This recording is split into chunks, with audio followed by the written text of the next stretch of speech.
Bismillahirrahmanirrahim. Welcome back to Sheikhan, a YouTube channel working for the betterment of society, and I am Sheikh Sheikh. ख़वातीन हज़रात, आज हमारे साथ हमारे मेहमान मौजूद हैं डॉक्टर हुमा कश्यप। अस्सलाम वालेकुम डॉक्टर साहब। अस्सलाम वालेकुम। I hope everyone is doing fine. इंशाल्लाह डॉक्टर साहब, अल्लाह ताला आपकी दुआ कबूल फरमाए। आप ये बताएं कि अक्सर शिकायत होती है कि मुझे चक्कर आ, जी। अब किसी को सर पे चोट लगी हो, चक्कर आना समझ आती है, लेकिन आम हालात में एक ऑफिस में बैठा बंदा या खातून या घर में चलते फिरते एक बात करती है, मुझे कुछ चक्कर से आ रहे, what are the causes of the चक्कर और उसको किस तरीके से हम मैनेज कर सकते हैं। देखिए, हम यहाँ पे जो बेसिक कॉजेज होती हैं, चक्कर को इंग्लिश में वर्टाइगो कहते हैं, या कुछ लोग ये कहते हैं कि बेहोशी या डिजीनेस हो रही है, जैसे चक्कर के साथ बेहोशी टाइप सी फीलिंग भी हो रही है। इनके कॉजेज डिफरेंट होते हैं और हर एज के लिहाज से वो वेरी करते हैं। जैसे जो बच्चे हैं अमूमन वो ये कंप्लेन नहीं करते, अगर वो करते हैं तो क्योंकि बच्चा जो है उसकी टॉलरेंस थोड़ी इस तरह से ज्यादा होती है कि आप देखते हैं कि बच्चे बहुत तेज बुखार में भी खेलते रहते हैं, वो जब बिस्तर के ऊपर आके लेते हैं when they can't take it anymore। तो बच्चों की अगर ये कंप्लेन है तो फिर उसको प्लीज बहुत जल्दी अटेंड कीजिए, क्योंकि वो बहुत सी वजूहत हो सकती हैं। खून की कमी हो सकती है, बच्चों में इस कंप्लेंट को सीरियस लेना है और जल्दी Okay. जी बिल्कुल अटेंड करें, क्योंकि बच्चे छोटी मोटी कंप्लेन करते ही नहीं है इस किस्म की। या एक और चीज भी होती है कि हमारे घर में ये टर्म्स अगर बहुत ज्यादा बोली जाती हैं और बच्चा जो है वो स्कूल नहीं जाना चाहता या वो कोई काम नहीं करना चाहता, तो वो अपने बैकग्राउंड की जो कन्वर्सेशन है उसको जरूर पिक करता है। तो वो अपने आप को इम्पोर्टेंस देने के लिए या उस काम से जाने के लिए वो ये भी कह सकते हैं मुझे चक्कर आ रहे हैं, मैं नहीं जा रहा, क्योंकि बच्चे आजकल के वो वाले बच्चे नहीं हैं जो पहले जमाने के बच्चे थे। दे आर पेटू में दर्द हो रहा है, पेटू में दर्द हो रहा है। एग्जैक्टली।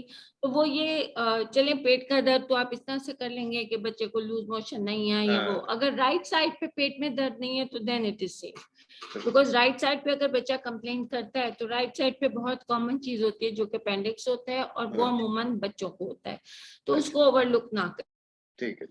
बड़ों को डॉक्टर साहब जो चक्कर आते हैं उस बारे में जब बताइएगा कि चक्कर के आने की रीजंस क्या होते हैं। डाउट करना है कि एक बच्चा तो ड्रामा तो नहीं कर रहा काइंड ऑफ कि वो किसी चीज से भागने के लिए है, लेकिन अगर ये इस तरह से है कि बच्चा वाकई चक्कर की कंप्लेन करे तो आपको नजर भी आएगा, वो बच्चा पेल नजर आएगा। जो बच्चा पेल होता है उसमें अमूमन खून की कमी होती है। हमारे यहाँ एक बहुत कॉमन चीज होती है वो ये है कि बच्चों के पेट में कीड़े होते हैं। कीड़ा एक जो कॉन्सेप्ट है, ज्यादातर कुछ लोग ये कहते हैं कि जो हमारा बच्चा खाना बहुत खाता है शायद पेट में कीड़े हैं।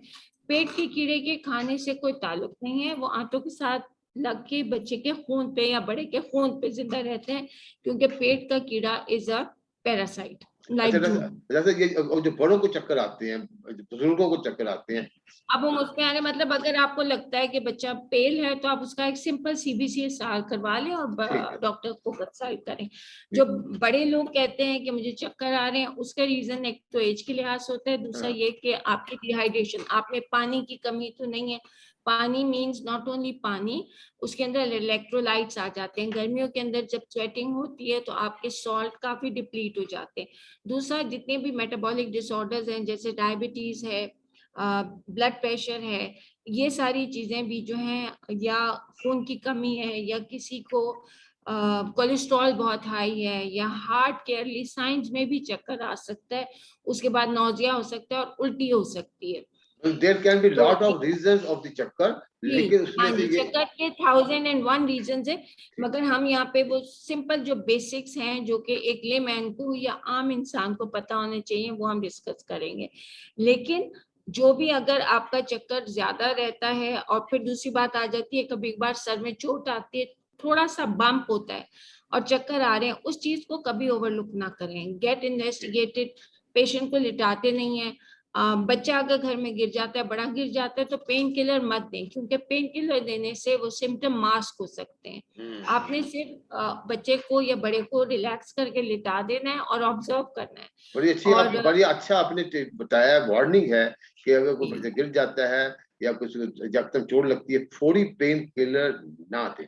नहीं, ऑब्जर्वेशन इज 24 घंटे ऑब्जर्व करना उसमें अगर वो इंसान उल्टी करता है या कहता है सर में दर्द है, और दूसरी इंपॉर्टेंट चीज है, अगर गिरने से नाक से पानी आता है या कान से खून आता है या नाक से खून आने लगता है, मुंह से, आप फौरन इमरजेंसी में लेके जाएं, कंसल्ट करें, सीटी स्कैन करवाएं, क्योंकि इंटरनल डैमेज, इंटरनल हर्ट या हेमरेज भी हो सकता है, जिसके बहुत डायर कॉन्सिक्वेंसेज हो सकते हैं in the.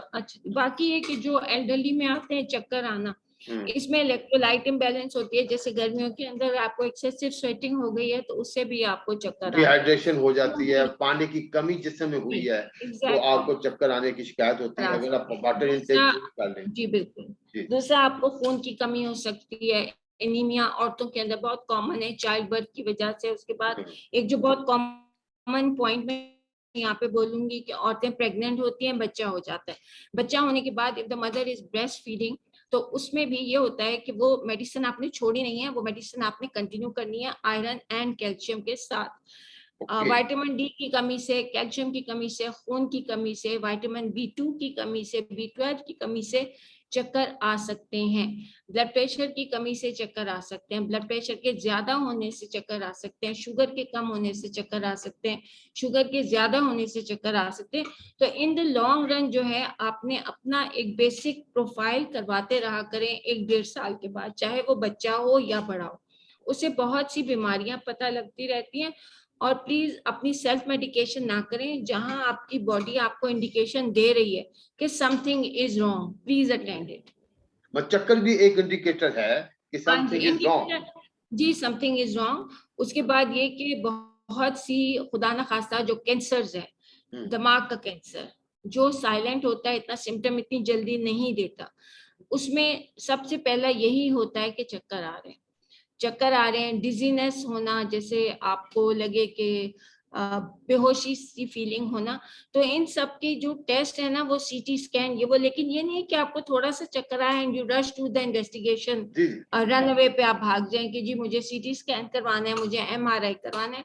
Consult A doctor, क्योंकि बहुत सी चीजें जब आप एक पेशेंट को चेक करते हैं, टॉर्च से उसका प्यूपिल देखते हैं, पेशेंट के रिफ्लेक्सेस देखते हैं, उसका BP देखते हैं, तो बहुत सी चीजों का आइडिया हो जाता है कि व्हाट्स गोइंग ऑन। अच्छा डॉक्टर साहब, रूटीन में जो चक्कर आते हैं नौजवानों को मैं देखे, जब एक ही जगह बैठे रहते हैं, काम करते हैं, वहीं खा लिया वहीं बैठे रहे, तो एक गैस की वजह से भी एक कहते चक्कर आते हैं, और उनकी कोई हैबिट्स रूटीन ऐसी होती है, अगर वो थोड़ी सी रूटीन चेंज करते हैं तो ये पता चलता है कि उनके चक्कर वाले तो जो प्रॉब्लम जो है वो ठीक हो जाती है। ऐसा भी होता है? जी सर, बिल्कुल, क्यों नहीं होता। सबसे पहले जो चीज हमने ओवरलुक हम लोग कर रहे हैं वो है डाइट। अगर आपकी डाइट ठीक है तो बहुत सी बीमारियां आपको नहीं करेंगी, आएंगी नहीं आपके ऊपर। डाइट है, अगर आप एक रोटी खाते हैं ना सर, तो एक रोटी बन होती है जब 2 किलोमीटर ब्रिस्क वॉक करते हैं, तो जहाँ पूरा तंदूर लगा होगा, तो वो अगर आप कतरा कतरा भी पानी डालेंगे तो इज गोइंग टू ओवरफ्लो। ठीक है। और दूसरा ये, हमारे यहाँ जो मर्द हजरात हैं वो परहेज नहीं करते, इसमें ऑफेंड होने की बात नहीं है, इट्स ट्रू। अगर बीवी उसको रोकेगी ना कि तुम घी ना खाओ, तो वो बीवी के ऊपर चढ़ जाते हैं। अंडे जर्दी के बगैर नहीं खाते। देखिए, एक जर्दी के अंदर 250 कोलेस्ट्रॉल है, हमारी बॉडी को 180 to 200 चाहिए, which is the last limit. अब वो 250 कोलेस्ट्रॉल जो आप एक जर्दी में ले रहे हैं, क्या आप उसको बर्न कर रहे हैं? ठीक है, आपको बहुत पसंद है अंडा, तो आप हफ्ते में 2 दफा खाइए। इनपुट एंड अपनी आउटपुट को आपने वॉच करते रहना है। Output should be more. जो आप ले रहे हैं, एक नॉर्मल मर्द को 250 किलो कैलोरीज चाहिए हैं 24 घंटे में, औरत को 2000 चाहिए। ठीक है, तो मेक श्योर कि आप कैलोरी काउंट है जो भी आप खाते हैं, जो अगर अच्छे खाने हैं या जो फूड वगैरह हैं, आप गूगल कर लें, आप इंटरनेट पे चले जाएं, WebMD पे चले जाएं, इट्स अ मेडिकल साइट, उसमें जो भी आप खा रहे हैं आप देखिए कि आप क्या खा रहे हैं, उसकी कैलोरी काउंट रखिए, वेट गेन ना होने दें। जब आपका वेट गेन होता है, BP जाता है ऊपर, आपका कोलेस्ट्रॉल लेवल हाई जाता है, आपका शुगर हाई जाता है, और इन सब का ताल्लुक यह है कि फिर आपको चक्कर आते हैं, आपको डिजीनेस रहती है, आपको कमजोरी होती है, और फिर you and up in hospital. That affects your efficiency, फिर आपको मेडिकल रिपरकशन भी हो सकते हैं। जी बिल्कुल, जो खाएं उसको बर्न करें और अपना रेगुलर चेकअप्स कराते रहिए। अपना ब्लड टेस्ट कराएं, पानी ज्यादा पिए, पानी ज्यादा पिए, और अपने डॉक्टर खुद ना बने। बड़ी अच्छी बातें की रख सेवा। नहीं sir, as I always say कि आपकी हेल्थ का सीक्रेट एक तो ये है ना, जो जेनेटिकल आप प्रिडिस्पोजिशन है, जैसे शुगर है, ब्लड प्रेशर है, इवन कैंसर है, एजमा, एलर्जी है, उसके अलावा जो भी है आपकी सेहत आपके हाथ में है। पैदाइश का और हमारा लास्ट डे अल्लाह ने उसी वक्त कर लिया हुआ है मुकर्रर, लेकिन उसके बीच का टाइम जो अल्लाह ने हमें शऊर दिया है, चाउर अल्लाह ने भी है। इंसान को अशरफुल मखलूकात बनाया है।